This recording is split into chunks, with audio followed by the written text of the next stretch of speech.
Short hair యాక్చువల్గా నేను చాలాసార్లు అనుకున్నాను. బికాజ్ నాకు ఎప్పుడు లేదు, చిన్నప్పుడు ఉండింది, బట్ తర్వాత లేదు. ఐ డోంట్ నో నాకు బాగుంటుందో లేదో నాకు తెలియదు. What you think, should I get a hair cut done?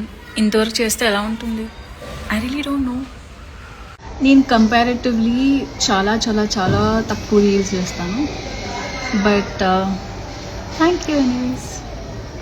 నేను కూడా జైలర్ వెళ్దాం అనుకుంటున్నాను. ఇందాక నా friend Vishal called me and ask me if will go. నేను వెళ్తున్నాను.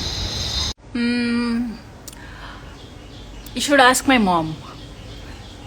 గైస్ సో నేను అడిగింది సండే ఏం చేస్తున్నారు అని, రైట్? సో దాని గురించి చెప్పండి. I did not ask me question, అది నేను పెట్టలేదు కాబట్టి. అప్పుడు అది పెట్టినప్పుడు అప్పుడు మీరు ఎవరిని డేట్ చేస్తున్నారు, వీళ్ళ గురించి 1 word, వీళ్ళు ట్రై చేసుకుంటున్నారు, అవన్నీ అప్పుడు చెప్తాను.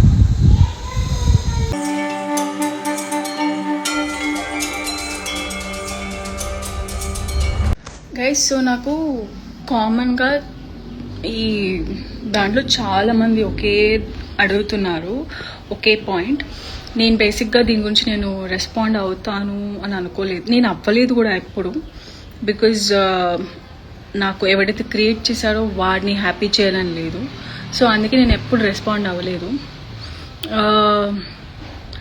మీరు ఏదైతే అడుగుతున్నారో దాంట్లో ఏమాత్రం నిజం లేదు, which is absolutely baseless.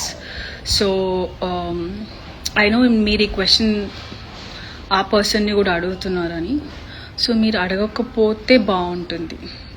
Absolutely దాంట్లో ఇట్ ఈస్ ఏమాత్రం నిజం లేదు దాంట్లో. So I hope you understand.